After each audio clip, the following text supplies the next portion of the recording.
In 1835, a survey team in what is now Kazakhstan entered a valley they were not supposed to find. The official report filed 3 months later described stone foundations measuring over 40 feet in height. But it was not the size of the foundations that disturbed the surveyors. It was what those foundations were designed to hold. Doorways that stood 18 feet tall.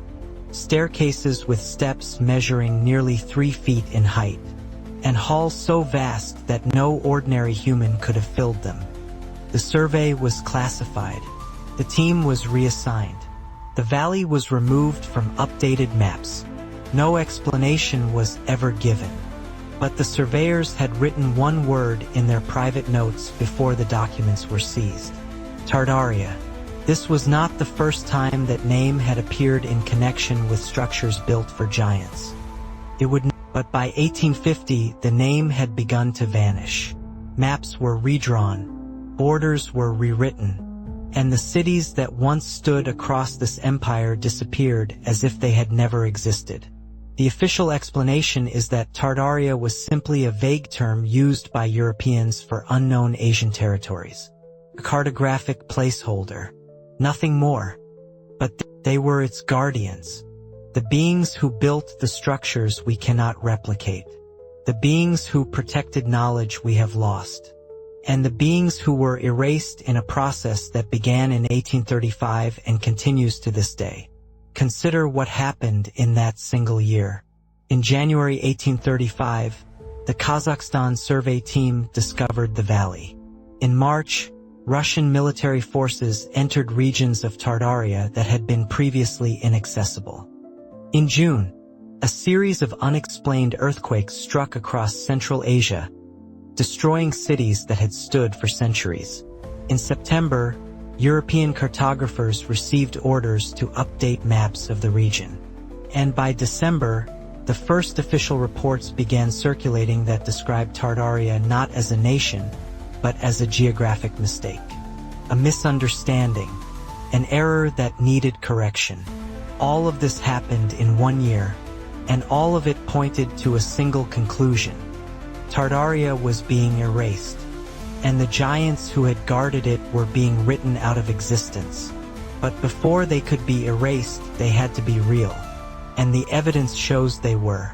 The structures that remain across the former territory of Tartaria tell a clear story. These were not built by ordinary humans. The scale is wrong. The engineering is wrong. The materials are wrong. In cities like Bokhara, Samarkand, and the ruins near the Aral Sea, doorways exceed 15 feet in height. Not as decoration, not as symbolism, but as functional architecture. The wear patterns on the threshold show use. The hinges, where they remain, are positioned for doors twice the height of a normal man. These were entrances designed for beings who stood far taller than us. And across Tartaria, these entrances appear in thousands of structures. The staircases present an even stronger case. In what is now Uzbekistan, there are ruins of a fortress where the steps measure between 28 and 32 inches in height. A normal human step is 6 to 8 inches. These steps would require a person of average height to climb as if scaling a wall. But for a being standing 12 to 15 feet tall, these steps would be proportional, comfortable, normal. The fortress was not built to keep people out. It was built to house those who defended the region, the guardians of Tartaria, the giants. And there is more. In the mountains east of the Caspian Sea, there are carved seats in stone amphitheaters that measure over 6 feet in width. Tables carved from single blocks of granite that stand 5 feet high. Door frames reinforced with iron bands designed to support weight far beyond what normal doors would require. These are not symbols. These are tools, furniture, infrastructure, built for a population that no longer exists. Or rather, a population that we are told never existed. But the physical evidence is only part of the story. Because Tartaria's giants were not just builders. They were guardians. And what they guarded was knowledge. Throughout the 18th century, travelers who passed through Tartaria reported something unusual. They described libraries, not small collections, but vast repositories carved into mountainsides. Halls filled with texts written in languages that European scholars could not translate. One French explorer, writing in 1770, described entering a structure near what is now the border of Kazakhstan and China. He wrote that the halls were lined with stone tablets inscribed with symbols he had never seen. The tablets were stored in compartments built into walls that reached over 20 feet high. He noted that ladders would be useless. The compartments could only be accessed by someone far taller. He wrote, "These halls were not made for men like us. They were made for those who came before." The Explorer's Journal was published in Paris in 1772. By 1780, it had been removed from circulation. Copies that survive today are kept in restricted archives. But the descriptions remain, and they match reports from other travelers who passed through Tartaria during the same period. Reports of structures designed to store knowledge. Reports of guardians who protected that knowledge. And reports of beings whose size made them unmistakable. One account, written by a Russian merchant in 1788, describes an encounter near the city of Khiva. The merchant wrote that he saw, from a distance, a group of figures moving near a stone tower. He estimated their height at between 12 and 14 feet. He wrote that they moved with purpose, that they carried objects he could not identify, and that when his caravan approached, the figures retreated into the structure. The merchant requested permission to enter. He was refused, not by the figures but by the local population who told him the tower was forbidden, that it belonged to the old guardians, and that those who entered without permission did not return. The merchant's account was dismissed as folklore, but it was not the only one. Similar descriptions appear in records from travelers, traders, and military surveyors throughout the late 1700s and early 1800s. All of them describe the same thing: beings of enormous size, structures built to their scale, and a population that feared and respected them in equal measure. These were not random giants wandering the wilderness. These were organized, purposeful. They had a role, and that role was to guard what Tartaria had built. But by 1835, something changed. The guardians began to disappear, and the knowledge they protected began to vanish with them. The earthquakes that struck Central Asia in 1835 were not ordinary seismic events. Survivors described them as unlike anything experienced before.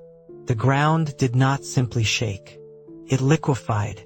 Entire cities sank into the earth within hours. Lakes appeared where valleys had been. Mountains collapsed, burying structures that had stood for millennia. And in the aftermath, the survivors reported something disturbing. The destruction was not random. It followed a pattern. The cities that housed the largest structures, the ones with doorways built for giants, were hit the hardest. The libraries carved into mountains were buried under avalanches.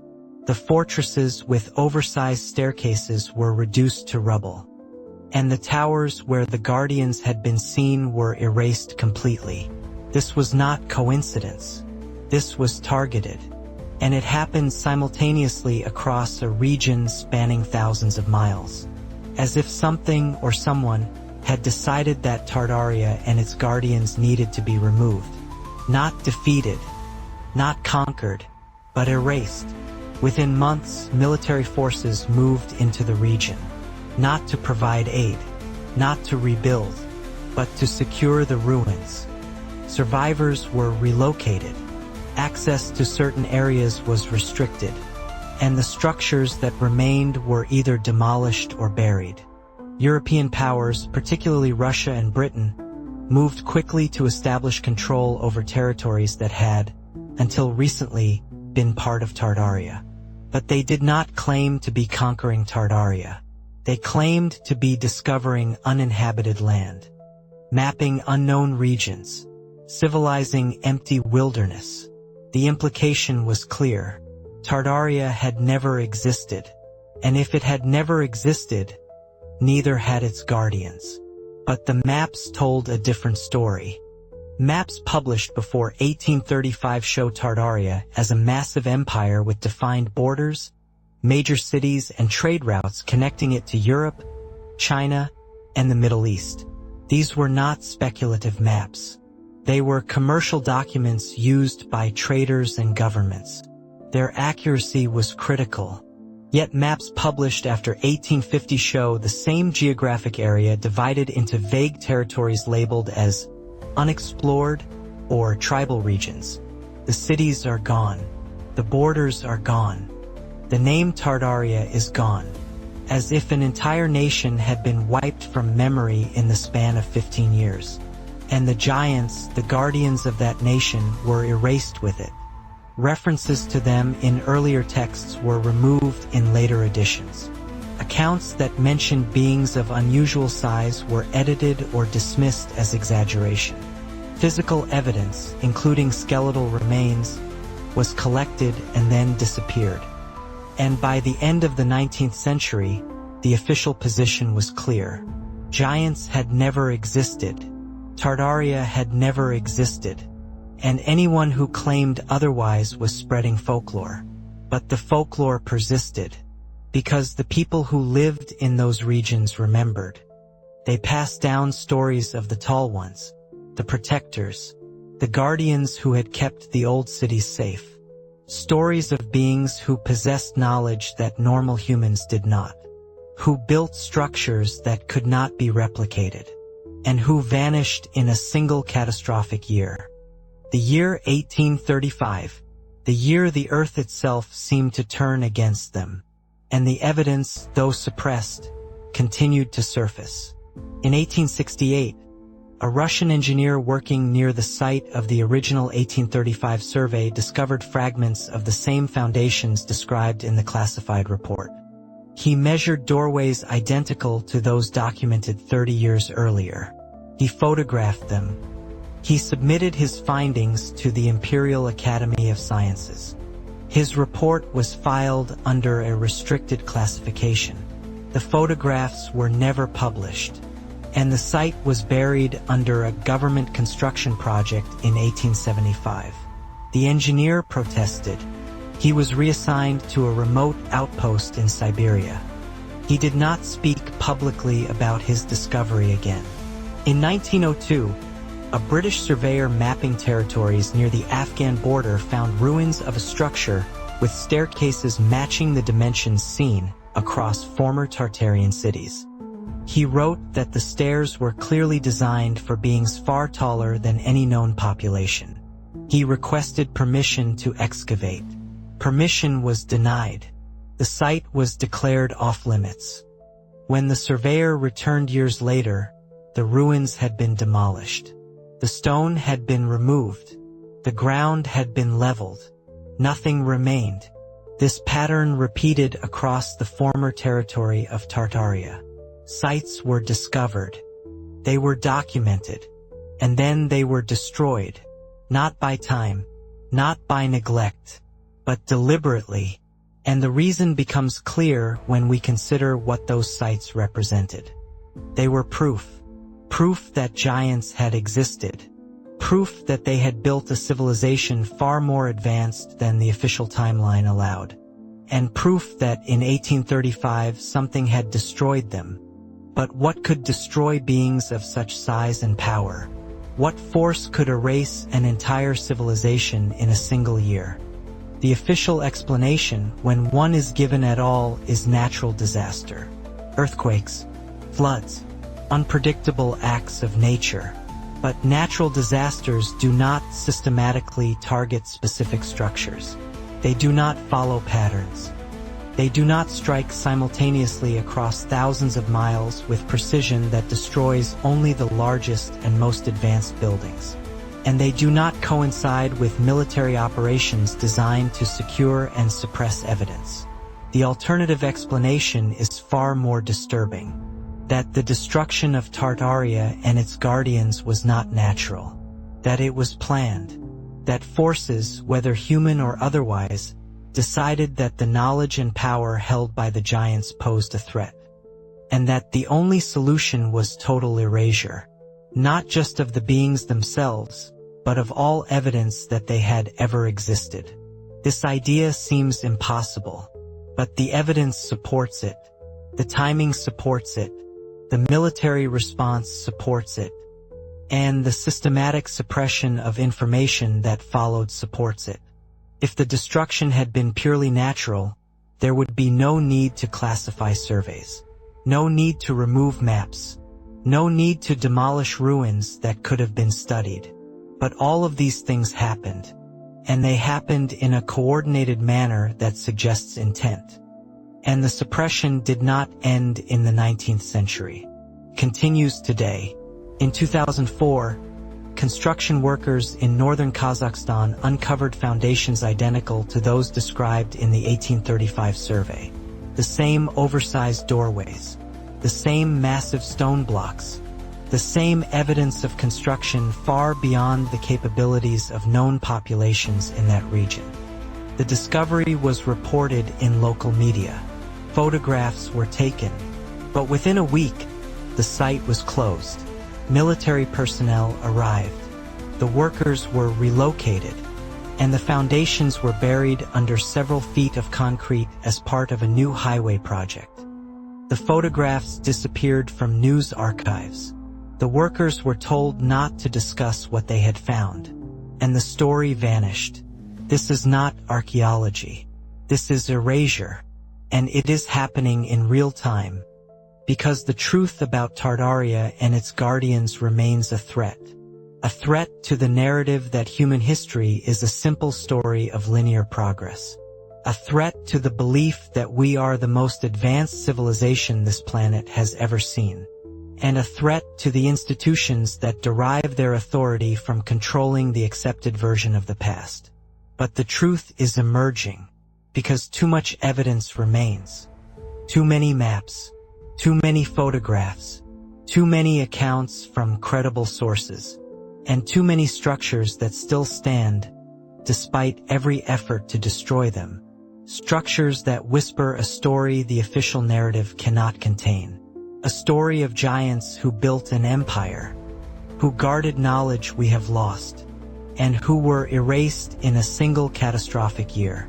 Not by accident, but by design. The guardians of Tartaria were real. The empire and the erasure that began in 1835 was real. What remains now is the question. If they were removed so completely, what were they protecting? What knowledge did they hold that was worth destroying an entire civilization to suppress? And if it happened to them, what does that mean for us? The answers are not in textbooks. They are buried beneath highways in Kazakhstan. They are locked in restricted archives in Moscow and London.